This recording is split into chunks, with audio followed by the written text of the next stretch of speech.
हरे कृष्णा. सर्व भक्तांचं स्वागत आहे श्रीमद भागवतमच्या कथेमध्ये. आपण श्रवण करीत आहोत श्रीमद भागवतमचा 3रा स्कंद. विदुरजी आणि मैत्रेय मुनी यांच्या संवादामध्ये आपण श्रवण केलं की ब्रह्माजींनी 5 प्रकारच्या अज्ञानाची निर्मिती कशी केली, कुमारांपासनं सर्व 10 पुत्रांची निर्मिती कशी केली. आता याच्या पश्चात जेव्हा ब्रह्माजींनी जगताच्या निर्मितीमध्ये जेव्हा मनूला जन्म दिला आणि शतरूपेला जन्म दिला, त्यानंतर त्यांना राहण्यासाठी पृथ्वी ही पाण्यात होती. त्याच्यावरती ते विचार करतात की त्यांना स्थान कोणतं मिळेल. त्यामुळे ब्रह्माजी काय करतात, त्यांच्यापासनं कोणता अवतार प्रकट होतो या सर्व लीलांचं श्रवण करूया. विदुरजी भगवंतांच्या अनेक लीलांचं श्रवण करण्याची इच्छा ठेवतात. तर अशा पद्धतीने भगवंतांच्या कथा ते श्रवण करण्याची काय इच्छा करतात. श्री शुक उवाच निशम्य वाचं वदतो मुनेः पुण्यतमां नृप भूय पप्रच्छ कौरव्यो वासुदेव कथादृतः. शुकदेव गोस्वामी म्हणाले, हे राजा, मैत्रेय मुनीकडून या प्रकारे अत्यंत पुण्यप्रद कथा श्रवण केल्यानंतर विदुरजींनी भगवंतांविषयक अधिक कथांची माहिती जाणण्यासाठी पृच्छा केली, प्रश्न विचारला. कारण भगवत कथा श्रवण करणे त्यांना अतिशय पूजनीय वाटत होते. आदृतः तर भगवंतांच्या भक्तांची कथा श्रवण करणे म्हणजेच भगवंतांची कथा श्रवण करणे. कारण भक्तांचे चरित्र हे भगवंतांशिवाय पूर्ण होत नाही आणि भगवंतांच्या चरित्रात भक्तांचंच गुणगान असतं. त्यामुळे श्रीमद भागवतमध्ये भक्तांचं आणि भगवंतांचंच गुणगान आहे. तर आता विदुरजींना कोणत्या भक्ताची कथा ऐकण्याची इच्छा झालेली आहे. विदुर उवाच स वै स्वायंभुव सम्राट प्रियपुत्र स्वयंभुवः प्रतिलभ्य प्रियां पत्नीं किं चकार ततो मुनी. स्वयंभू अर्थात स्वयंभू ब्रह्माजींचे पुत्र स्वयंभुव मनु. विदुरजी म्हणाले, हे महामुने, ब्रह्मदेवांचे प्रियपुत्र स्वयंभुव मनु यांनी आपल्या प्रिय पत्नीच्या प्राप्तीनंतर काय केले. तर त्यांना चरित्र ऐकण्याची इच्छा झाली आहे. मग मनुचे चरित्र का ऐकण्याची त्यांची इच्छा झाली आहे. कारण चरितं तस्य राजर्षेर आदिराजस्य सत्तमा ब्रूहि मे श्रद्धानाय विश्वक्सेनाश्रयो यसौ. हे पुण्यवंता, सर्व राजांचेही मूळ राजा सर्व मनुष्य हे मनूपासूनच येतात, त्यामुळे त्यांना मनुष्य म्हणतात. तर सर्वांचे राजा आहेत मनु. हे भगवान श्री हरींचे महान भक्त होते आणि म्हणून त्यांच्या उदात्त चरित्र आणि कृत्यांचे किंवा लीलांचे श्रवण करणे सर्वोपरी योग्य आहे. कृपा करून ते सर्व मला वर्णन करून सांगा, कारण ते श्रवण करण्यास मी अतिशय उत्सुक आहे. तर उत्साह आवश्यक आहे. उत्साहात, निश्चयात, धैर्यात, तत्तत्कर्म प्रवर्तनात, संगत्यागात, सतोवृत्ते, षड्भीर भक्ती प्रसिद्धती. तर भक्ती वाढण्यासाठी सर्वात आधीचा घटक उत्साह पाहिजे. आणि जर उत्साह नसेल श्रवणामध्ये तर भक्तीचा विकास होऊ शकत नाही. उत्साही पाहिजे, निश्चय पाहिजे, धैर्य पण पाहिजे. तर आपल्या गुरुकडून काय श्रवण केले पाहिजे हे विदुरजी त्याचा पायंडा इथे घालून देत आहेत. यत्तद गुणानुश्रवणं मुकुंद पादारविंदम हृदयेषु येषाम. जे मनुष्य अत्यंत खडतर परिश्रम करून दीर्घ काळासाठी, दीर्घ वेळेसाठी, खूप वेळेसाठी एखाद्या आध्यात्मिक गुरुकडून श्रवण करतात. कारण ब्रह्मचर्याचं कार्यच आहे की त्याने गुरुकडनं आध्यात्मिक ज्ञान प्रतिदिन तासनतास निरंतर श्रवण करावे. त्यांनी शुद्ध भक्तांचे चरित्र आणि कार्य किंवा लीला शुद्ध भक्तांच्याच मुखातून श्रवण करणं आवश्यक आहे. कारण शुद्ध भक्त आपल्या अंतःकरणामध्ये स्वतःच्या भक्तांना मुक्ती प्रदान करणाऱ्या मुकुंद श्रीकृष्ण भगवंतांच्या चरणकमळांचे सदैव चिंतन करीत असतात. हृदयेषु येषाम्. कृष्ण आणि विदुरजी हे फार दीर्घ जिव्हाळा असलेले दोन्ही मित्र होते. तर याचं उदाहरणही तेथे देत आहेत. कारण शुकदेव गोस्वामी याचा उल्लेख करतायत की मैत्रेय मुनींनी विदुरजींच्या उत्तर देण्याआधी हे मनामध्ये धारण केलं होतं की भगवंतांना विदुरजी किती प्रिय आहे आणि विदुरजींना भगवंत किती प्रिय आहेत. श्री शुक उवाच इति ब्रुवाणं विदुरं विनीतं सहस्रशीर्षश्चरणोपधानं प्ररिष्टरोमा भगवत्कथायां प्रणीयमानो मुनिरभ्यचष्ट. शुकदेव गोस्वामी म्हणाले, भगवान श्रीकृष्णांना विदुरांच्या मांडीवर आपले चरणकमल ठेवण्यामध्ये अतिशय आनंद झाला होता. जेव्हा ते विदुरजींच्या घरी जायचे तेव्हा अत्यंत प्रेमाने ते तिथे अन्न ग्रहण करायचे, प्रसाद ग्रहण करायचे, भोग ग्रहण करायचे. आणि त्यानंतर आराम करण्यासाठी पलंगावर बसल्यानंतर विदुरजी त्यांचे चरणकमल आपल्या मांडीवर घेऊन त्याला आराम देण्याचा प्रयत्न करीत असत, मसाज करीत असत. आणि भगवंतांनाही फार आनंद यायचा. कारण विदुरजी अत्यंत विनीत अर्थात विनय संपन्न आणि सज्जन होते. मैत्रेय मुनी अशा पद्धतीने विदुरांच्या शब्दांनी अतीव प्रसन्न झाले आणि त्यांच्या उत्साहाने प्रभावित होऊन मैत्रेयांनी बोलण्याचा आता प्रयत्न केलेला आहे. कारण मनूचा जन्म झाल्यावर त्यांनी काय केले आता हे सांगत आहेत. यदा स्वभार्यया साकं जात स्वयंभुवो मनु प्रांजली प्रणतश्चेदं वेदगर्भम अभाषत. सभार्यया अर्थात स्वतःच्या प्रकटनानंतर मानवजातीचे जनक मनु आपल्या पत्नीसहित हात जोडून प्रांजलीही प्रणतश्च इदम आदरपूर्वक प्रणाम करीत वेदगर्भ आपले पिता ब्रह्मदेवांना अशा पद्धतीने म्हणाले. शुश्रूषा केन वा भवेत. शुश्रूषा अर्थात सेवा. आपण सर्व प्राणीमात्रांचे पिता प्रजापती आणि त्यांचे पालनपोषणाचे उगमस्थान आहात. कारण ते सर्व तुमच्यापासूनच जन्मलेले आहेत. आपण आदिजनक आहात. आम्ही तुमची कशा पद्धतीने सेवा करू शकतो याविषयी कृपा करून आम्हाला आज्ञा द्यावी. तेव्हा मुलांनी वडिलांना काय विचारलं पाहिजे तर शुश्रूषा केन वा भवेत, की आम्ही आपली काय सेवा करावी. आणि अजून काय विचारलं पाहिजे.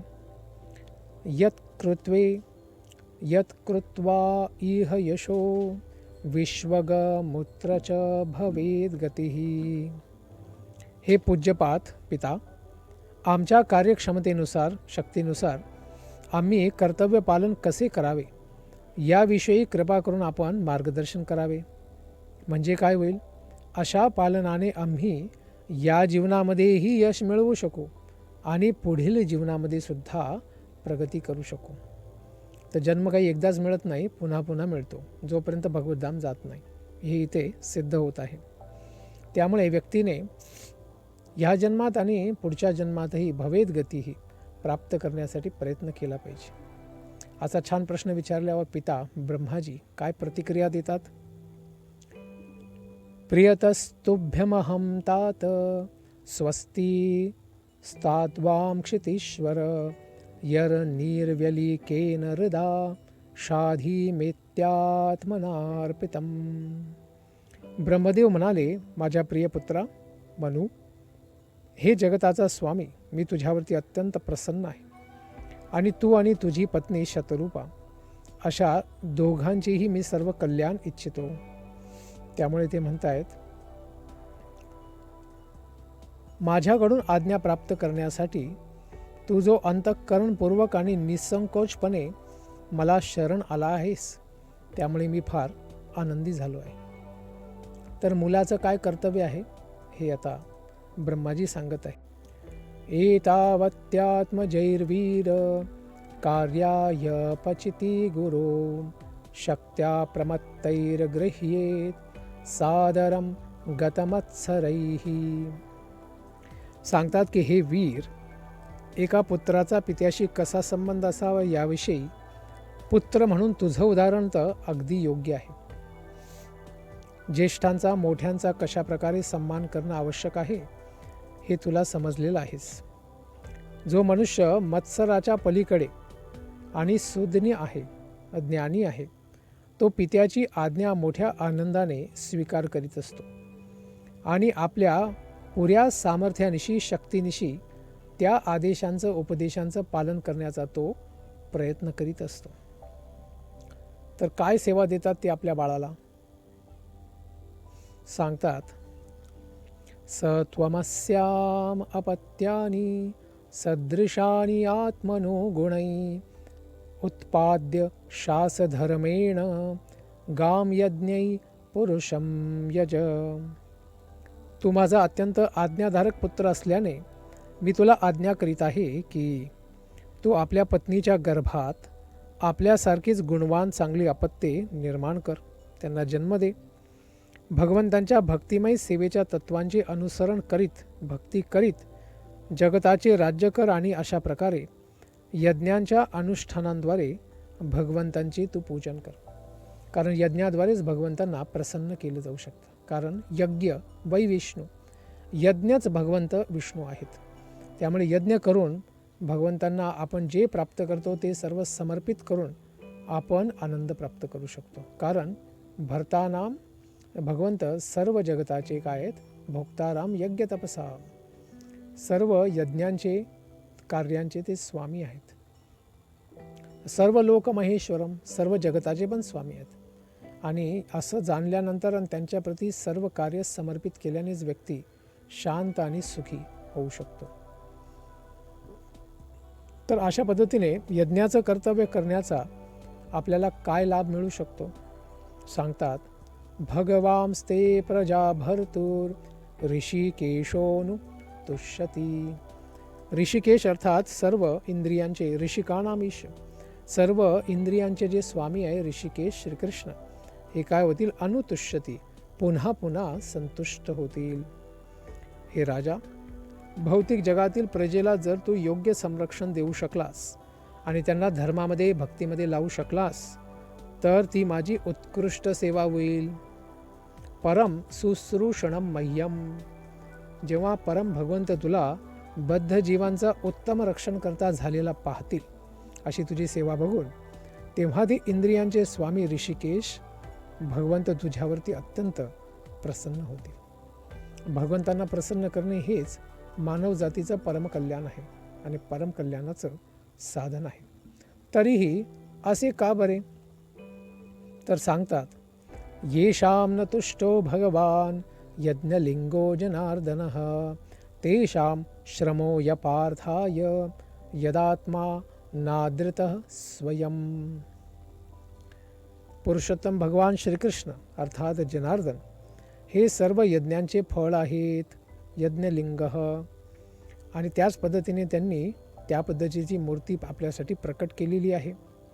जर त्यांना संतुष्ट नाही करण्यात आले, तेषाम श्रमो ही अपार्थाय, तर मग मनुष्याने प्रगतीसाठी केलेले सर्व श्रम निष्फळच आहेत. श्रम एवही केवलम, सारे कर्तव्य फक्त नुसते गाढवाची मेहनतच झाली. मग कारण तेच परम आत्मा आहेत, परमात्मा आहेत. आणि म्हणून जो कोणी त्यांना संतुष्ट करीत नाही, यदात्मा ना आदृतः स्वयं, तो निश्चितच स्वतःच्या लाभाकडेही दुर्लक्ष करतो. स्वतःच्या लाभाप्रतीही त्याचा आदर नाही आहे, म्हणजे तो महामूर्ख आहे असं म्हणावं लागेल. त्यामुळे स्वतःपासून निर्माण होणाऱ्या प्रजेसाठी मग मनु काय मागतात? कारण त्यांना प्रजा उत्पन्न करायला लावली, पण त्या प्रजेसाठी फार आवश्यक गोष्ट आहे. काय आहे ती गोष्ट? मनुर्वाच स्थानं त्विहानुजानीहि प्रजानां मम च प्रभो. मनु म्हणतात की हे सामर्थ्यशाली पिता, हे पापनाशक, मी तुमच्या आदेशांचे पालन करायला तयार आहे. कृपा करून मला हे सांगा की माझं काय स्थान आहे, मी कुठे राहायचं, त्याचबरोबर माझ्यापासून पुढे जन्माला येणारी सर्व जी प्रजा आहे ती प्रजा पण कुठे राहील ते सांगावं आपण.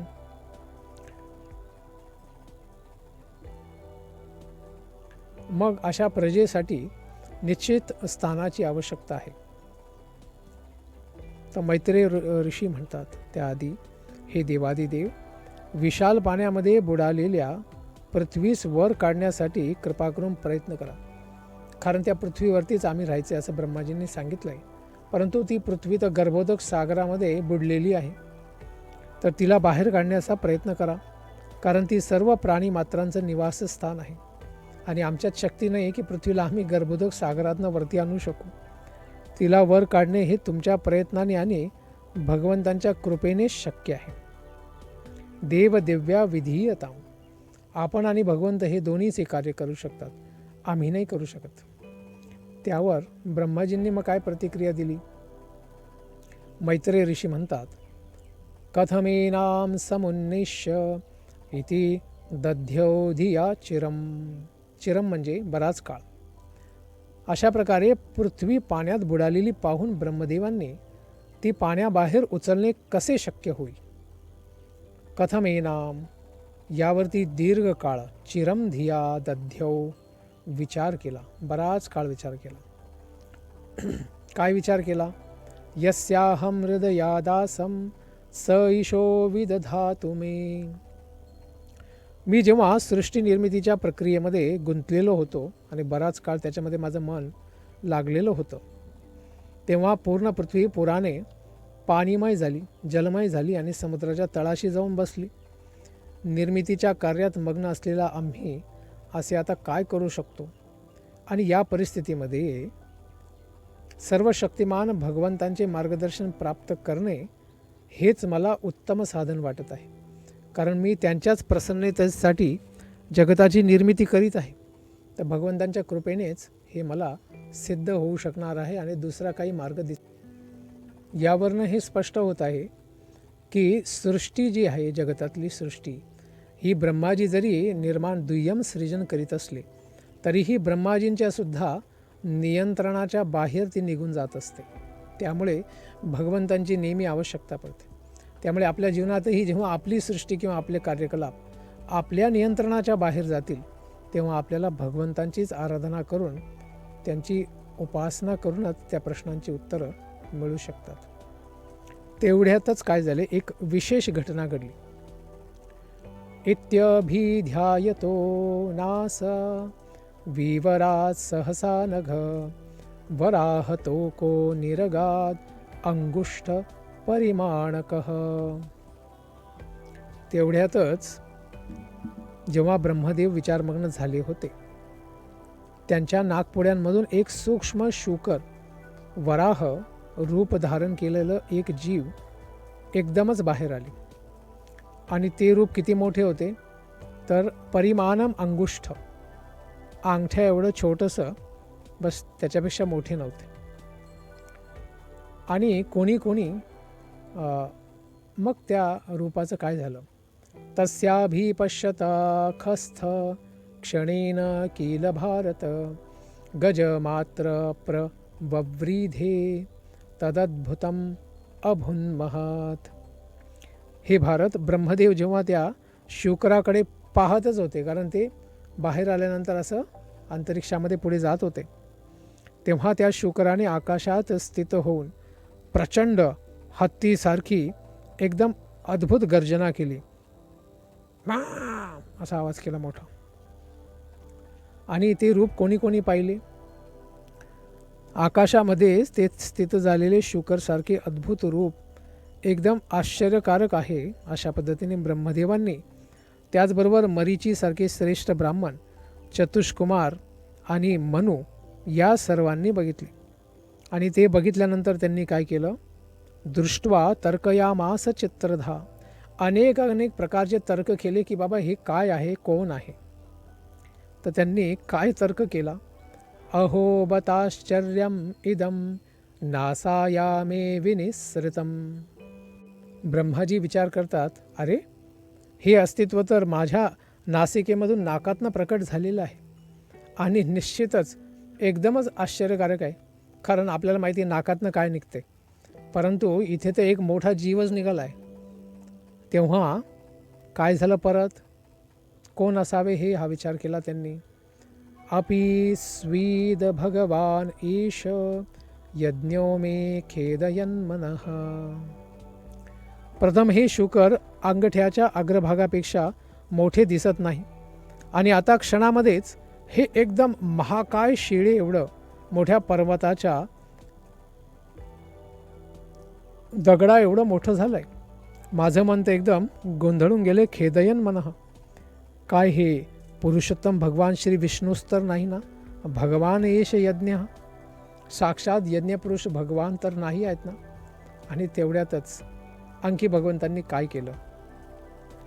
भगवान यज्ञ पुरुषो जगर जागेंद्र सन्निभः. ब्रह्मदेव आपल्या पुत्रांशी विचारविनिमय करीतच होते की कोण आहे बाबा हे. तेवढ्यातच पुरुषोत्तम भगवान श्री विष्णू जे वराह रूपात आहे, एकदम महाकाय पर्वता एवढे मोठ्याने त्यांनी गर्जना केली. आणि मग त्याचबरोबर सर्वशक्तिमान भगवंतांनी ब्रह्मदेव आणि इतर परमोन्नत ब्राह्मणांना, ब्रह्माजींच्या पुत्रांना आपल्या असामान्य आवाजाद्वारे पुन्हा गर्जना करून उल्हासित केले. त्यांनी ती गर्जना सर्व दिशांमधून प्रतिध्वनित केली.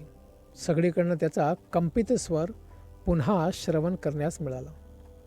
मग इतरांनी काय केले.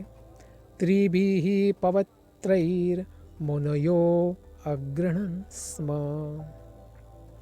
जनलोक, तपलोक आणि सत्यलोकामधील निवासी सर्व ऋषीमुनींनी ज्यावेळी भगवंत वराहदेवांनी केलेला एकदम तुमुलध्वनी मोठा आवाज ऐकला, तेव्हा परमकृपाळू भगवंतांचा तो परमपवित्र आवाज आहे हे जाणले.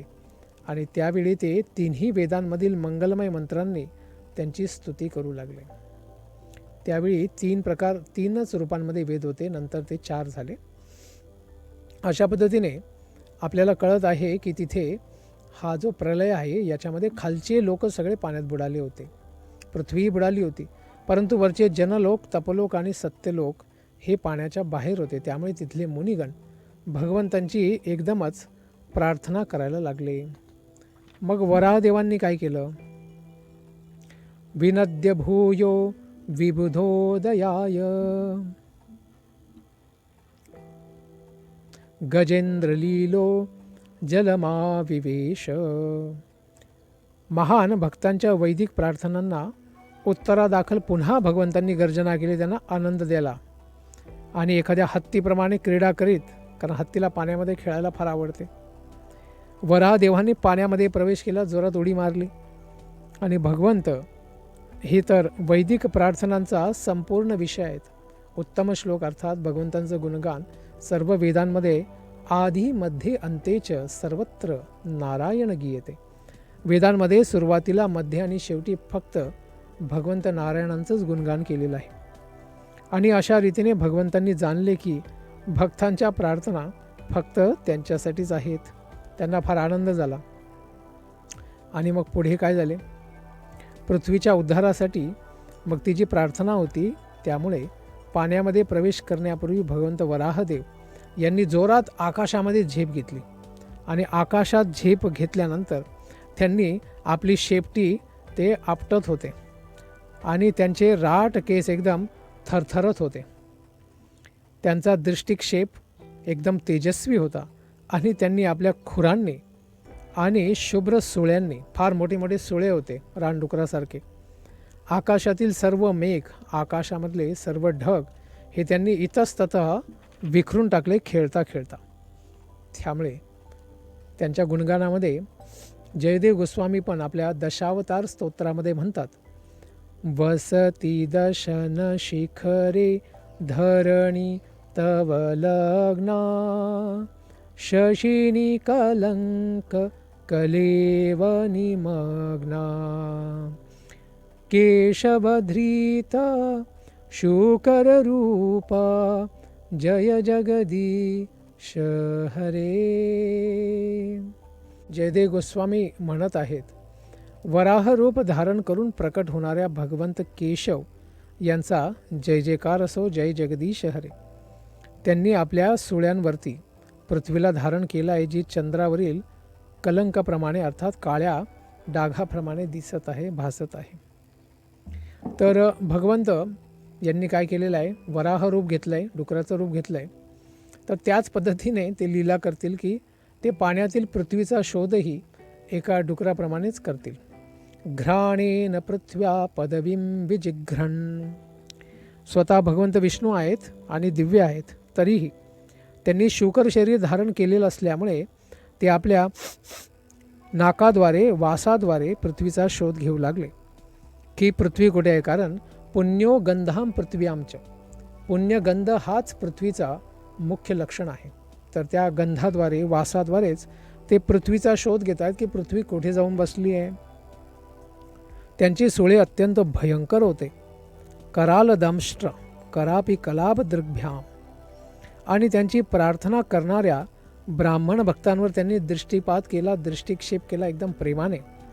आणि अशा प्रकारे ते पाण्यामध्ये आता प्रवेश करते झाले. आकाशात जाऊन आता जोरात उडी मारणार.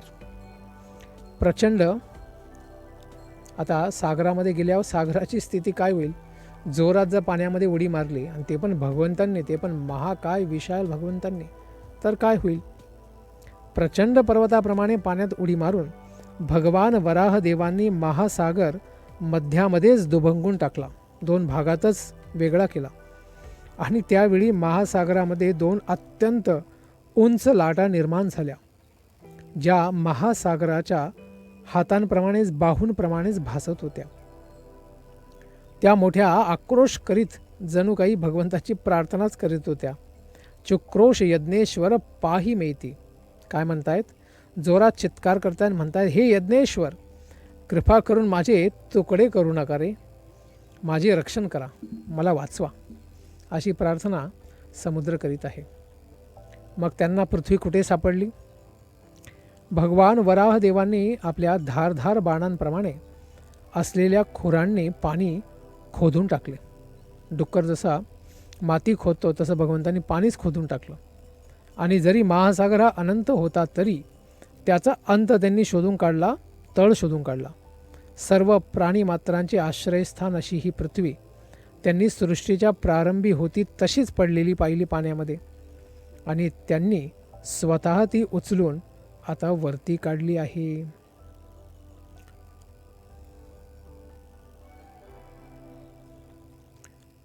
आणि वरती काढल्यानंतर एक खास दैत्य त्यांच्या समोर आला आणि त्या दैत्याशी त्यांनी भगवंतांनी युद्ध केले. तर कोणत्या दैत्याशी त्यांनी युद्ध केले तर सांगितलेलं आहे, भगवान वराहदेवांनी अगदी सहजपणे पृथ्वीला आपल्या सुळ्यांवरती घेतलं आणि तिला पाण्याबाहेर काढलं. त्यावेळी त्यांची शोभा अत्यंत भव्य आणि दिव्य झाली. नंतर त्यांचा क्रोध सुदर्शन चक्राप्रमाणे अत्यंत प्रदीप्त चमकणारा झाला, चमचमीत एकदम. आणि त्यांच्याशी युद्ध करण्याचा प्रयत्न करणाऱ्या दैत्य हिरण्याक्ष याला त्यांनी तत्काळ वध केला.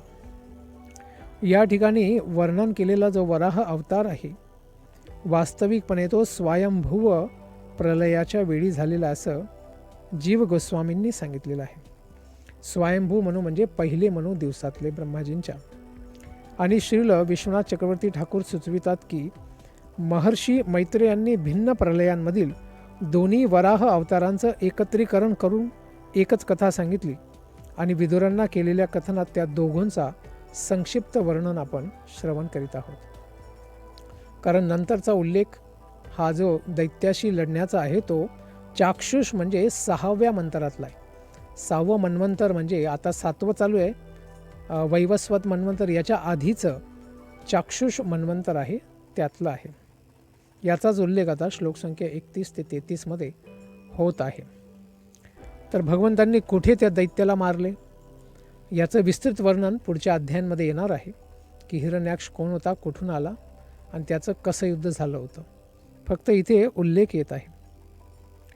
त्यानंतर सिंहाने हत्तीला मारावे त्याप्रमाणेच भगवंत वराहदेवांनी दैत्याचा, हिरण्याक्षचा पाण्यामध्येच वध केला. त्या दैत्याला मारल्यामुळे त्याच्या रक्तामुळे भगवंतांचे गाल, जिव्हा आणि दात सर्व काही रक्ताने माखले लाल लाल झाले. जशी लाल भूमी पृथ्वी खोदल्यामुळे हत्ती देखील लाल लाल होतं, त्याचं सगळं डोकं आणि सोंड आणि हात सगळे लाल होतात. त्याच पद्धतीने तर भगवंतांनी पाण्यामध्येच त्या हिरण्याक्षला मारले आणि मग त्यांनी पृथ्वीला कसे वर काढले. सीतदंत कोट्या क्ष्माम उत्क्षिपंतम जललीलयांग. तर भगवंत तर पाण्यामध्ये खेळ करतात, जसं वराह चिखलामध्ये आणि हत्ती पाण्यामध्ये करतो. तशाचप्रमाणे हत्तीप्रमाणे क्रीडा करीत आपल्या एकदम शुभ्र पांढऱ्या पांढऱ्या सुळ्यांच्या वक्राकार कडेवरती भगवंतांनी पृथ्वीला धारण केले. तमाल वृक्ष जसा घनश्याम सुंदर निळा असतो, त्याच पद्धतीने ते नीलवर्णाने युक्त होते.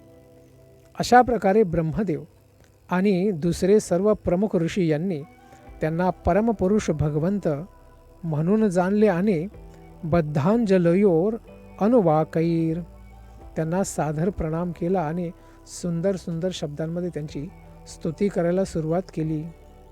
तर सर्व ऋषी काय म्हणतायत मग. नमः कारण सुकरायते.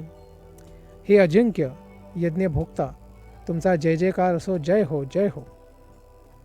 आपण मूर्तिमंत वेद आहात आणि या तुमच्या रूपामध्ये तुम्ही संचार करीत आहात आणि तुमच्या रोम रंध्रांमध्ये छिद्रांमध्ये महासागर स्थित आहेत. विशिष्ट कारणासाठीच, अर्थात पृथ्वीचा आणि आमचा सर्वांचा उद्धार करण्यासाठी तुम्ही आता हे शुकर रूप धारण केलेलं आहे.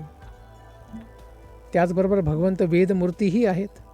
हे प्रभो, यज्ञांच्या आचरणाने तुमच्या या दिव्य रूपाचे पूजन करता येते, परंतु जे दुराचारी मूर्ख आहेत, दुष्कृतीनाम आहेत, त्यांना ते काही दिसू शकत नाही. फक्त आपल्या भक्तांनाच आपण दिसतात. गायत्री आणि इतर सर्व वैदिक छंद जे आहेत, धीमही तुमच्या त्वचेच्या स्पर्शामध्येच आहेत. तुमच्या शरीर रोमांमध्ये कुश गवत आहे, त्यांचे रोम आहेत, केस आहेत, आणि तुमच्या नेत्रांमध्ये तूप आहे, आणि तुमच्या 4 पायांमध्ये 4 प्रकारची सकाम कर्म आहेत. सर्व कर्म आपल्या अंग्रीषु चातुर्होत्रम, यज्ञ पण आपल्या चरणांमध्येच आहेत. तर भगवंत स्वतःच कसे यज्ञाची सर्व सामग्री आहेत ते सुद्धा सांगतात. हे भगवंत, तुमची जिव्हा एक यज्ञपात्र आहे, तुमची नासिका नाक आणखी एक यज्ञपात्र आहे, तुमच्या पोटामध्ये उदरामध्ये यज्ञीय अन्न खाण्याचे पात्र आहे, आणि तुमचे कर्णरंध्र कानसुद्धा एक यज्ञपात्रच आहे. तुमच्या मुखामध्ये सुद्धा यज्ञाचे ब्रह्मा नामक पात्रच आहे. तुमचा घसा पण सोम नामक यज्ञपात्र आहे, आणि तुम्ही जे काही चर्वण करतात, चावतात, ते अग्निहोत्र म्हणूनच ओळखले जाते. त्याचबरोबर यज्ञाद्वारेच दीक्षाविधी पूर्ण होतो. तर वराह देवांची तुलना दीक्षाविधीशी सुद्धा इथे ब्राह्मण करतात. या व्यतिरिक्त दीक्षानुजन्मोपसदः शिरोधरम. हे भगवान, तुमच्या अवतरणाची पुनरावृत्ती म्हणजे सर्व प्रकारच्या दीक्षेची इच्छाच आहे. तुमची ग्रीवा जीभ जी आहे, घसा जो आहे, गळा, 3 प्रकारच्या इच्छांचे स्थान आहे. 3 रेखा ज्या दिसतात त्या, आणि सुळे म्हणजे दीक्षेचे फळच आहे, आणि सर्व इच्छांचा अंत पण आहे. कारण दीक्षेने भौतिक इच्छा नष्ट होऊन आध्यात्मिक व्यक्ती बनतो. तुमची जिव्हा दीक्षेचे पूर्वकृत्य आहे. तुमचे मस्तक यज्ञविरहित अग्नी तसेच संपूर्ण आराधनेचा अग्नीसुद्धा आहे. तुमची प्राणशक्ती म्हणजे सर्व इच्छांचा समूहच आहे, कारण प्राणाद्वारेच मन आणि सर्व इच्छा प्रकट होत असतात. आणि अजून चंद्रमा पण. हे प्रभो, सोम नामक चंद्रमा देवता, हे यज्ञ, हे तुमचे वीर्यच आहे. तुमची वाढ हे प्रातःकालीन सकाळच्या वेळी कर्मकांडीय विधी आहेत. तुमची त्वचा आणि स्पर्श हे अग्निष्ठोम यज्ञाचे 7 घटक आहेत. तुमचे शारीरिक सांधे सगळे जोड जे आहेत ते 12 दिवसात केला जाणाऱ्या इतर सर्व विविध यज्ञांची लक्षणच आहेत. याचबरोबर तुम्ही सोम आणि असोम नामक सर्व यज्ञांचे विषय आहात, आणि तुम्ही यज्ञानेच बाध्य होऊ शकतात.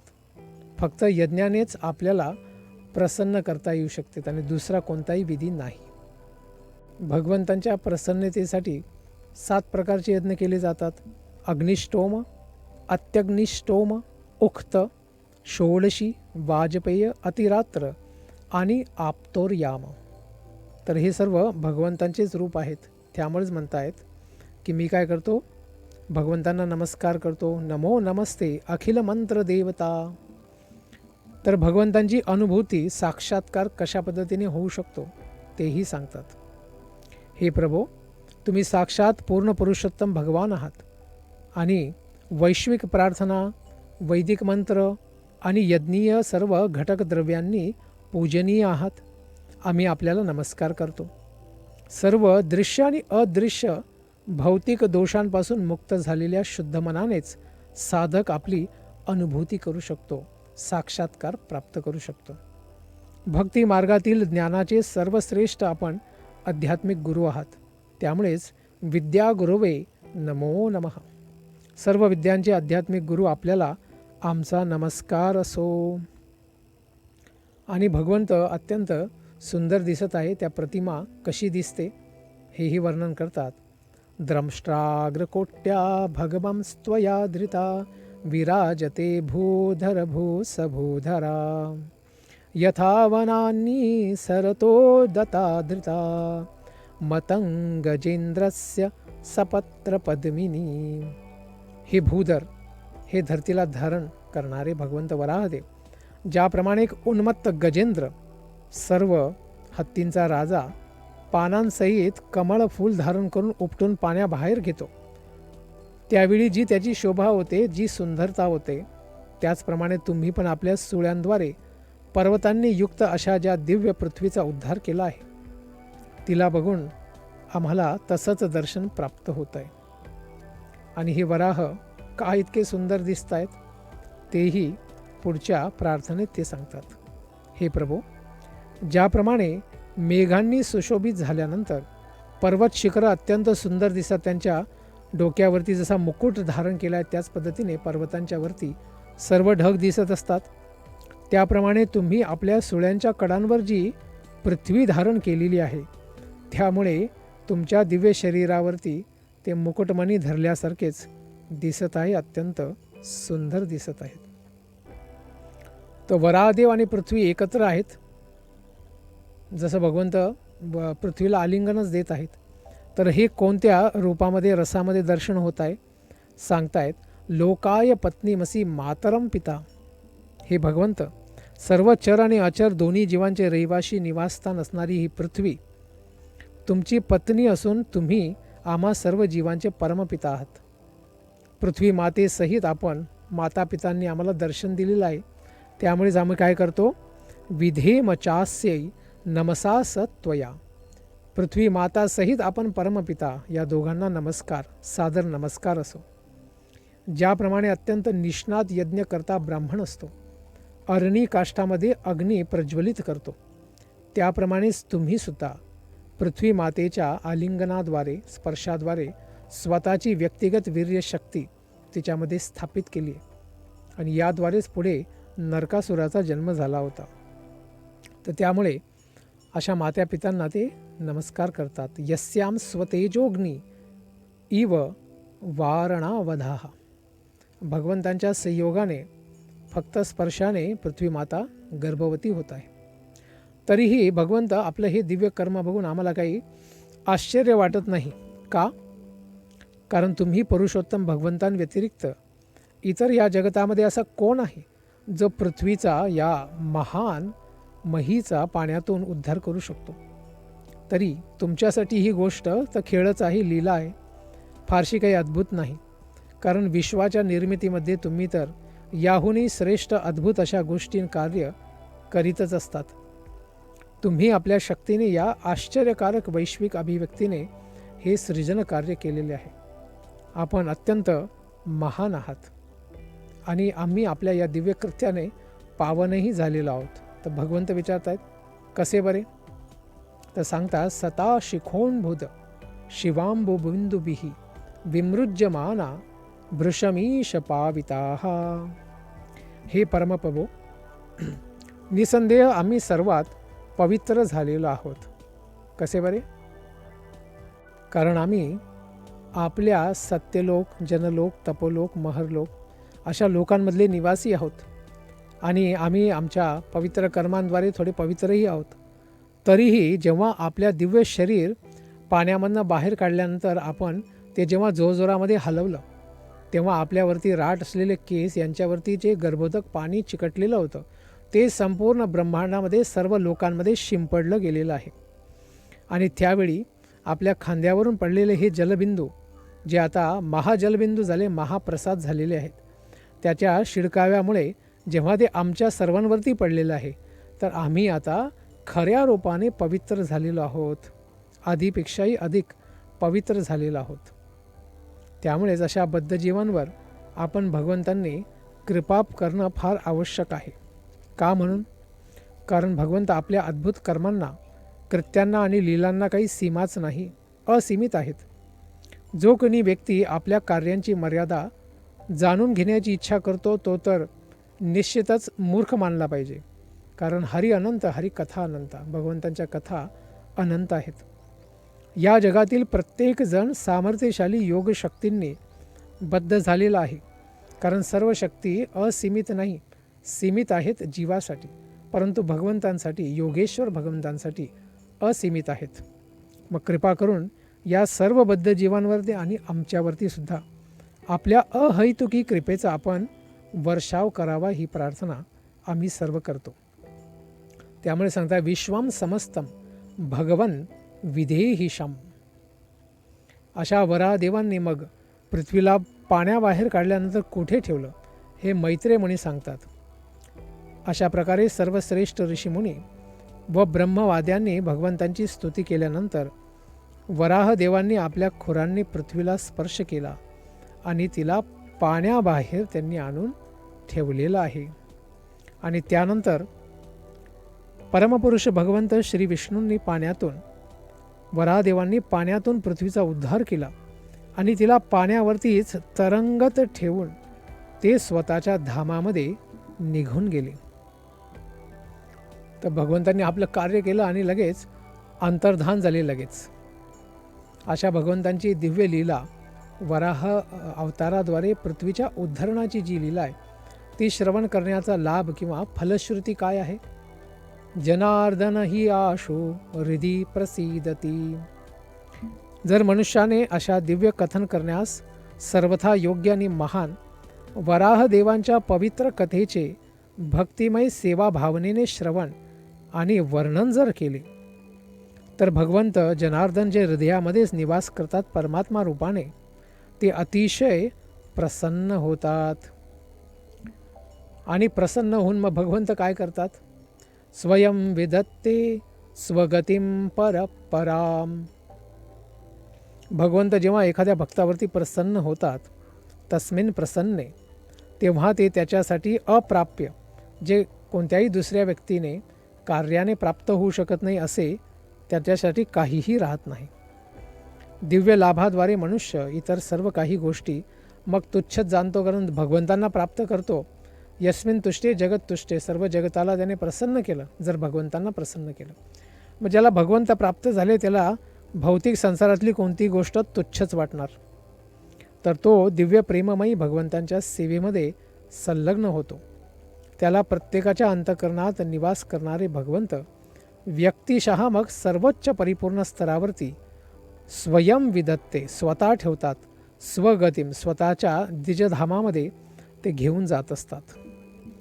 मग भगवंतांची कथा, मग असा कोण व्यक्ती आहे जो या संसारातल्या सर्व दुःखातनं पार होण्याची इच्छा करतो आणि तो स्वीकारणार नाही किंवा आकर्षितही होणार नाही.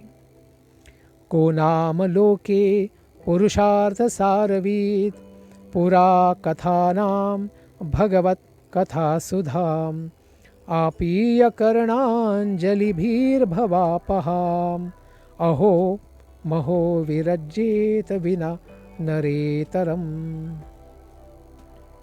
तर सांगतात की मनुष्य नसणाऱ्या व्यतिरिक्त, अर्थात जो माणूस म्हणण्याच्या लायकीचा नाही, माणूस सोडून कोणीतरी आहे, असा दुसरा कोणता जीव या जगात असू शकेल जो आपल्या जीवनातील अंतिम आणि परमध्येय प्राप्त करण्यासाठी इच्छुक नसेल.